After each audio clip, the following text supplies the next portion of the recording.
Hi friends, today on Lulu's Books we'll be reading Albert Einstein by E.B. Lepsky. About 100 years ago, there lived a boy named Albert Einstein. Albert was a strange boy, always absent-minded, always messy. It was a difficult job for him to tie his shoes, but he knew how to play the violin very well. He did not like to play marbles or ball like the other boys his age. Instead, he enjoyed looking for hours and hours at the shape of a leaf and playing with wooden blocks like a little child. He disliked long sleeves, and as soon as he could, snip went the scissors as he cut his sleeves above the elbow. He was not interested in the boys in his neighborhood who invited him to play war. He preferred to chase the white chickens scratching in the garden and to try to make friends with them. Albert felt happy only in the company of his little sister, Maya, who loved him very much and who looked exactly like him. They were as like as 2 drops of water.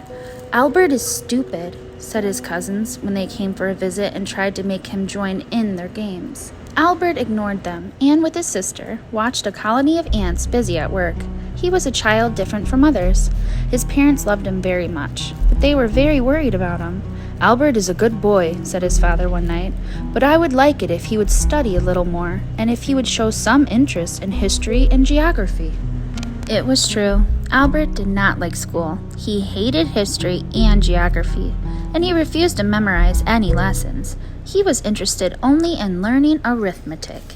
"It would be nice if you would leave, Albert," a teacher told him one day. "Your behavior at school, so distracted and absent-minded, and your poor interest in all I teach set bad examples for the whole class." Albert did not even like sports and gymnastics. His classmates gave him the nickname Albert the Incapable. One day, an older boy dared him by saying, "Look in my eyes if you are brave enough." Albert did not even realize it was a dare. He was so unaware of things. With his arms hanging at his sides and a faraway look on his face, he seemed lost in another world, and he gently replied, "Excuse me, but I'm not interested in your eyes." The older boy was confused and left grumbling to himself. That night, watching Albert outside, his father spoke to his mother. "I don't understand how a child could spend so many hours looking at the sky."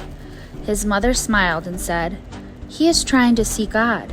He imagines that God is hidden among the clouds, comfortably stretched out in an armchair of granite."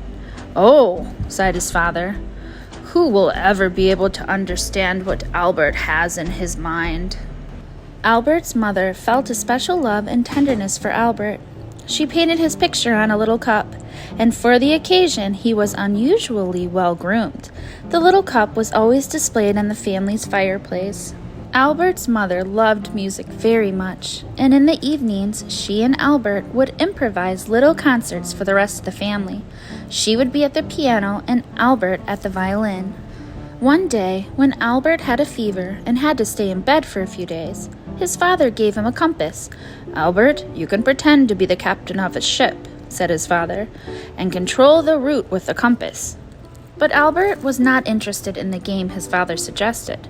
He wanted to know right away why the compass needle was pointing to the big N and what were magnetic fields all about and where were the poles of the earth. He asked question after question. It seemed they would never end.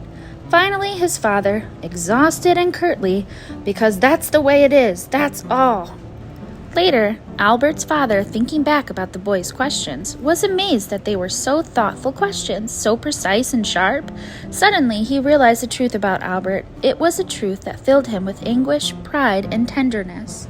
Albert was indeed a child, different from all others. His gaze, which everyone thought to be absent-minded, really reflected a busy mind. A mind that was exploring places where nobody else could follow.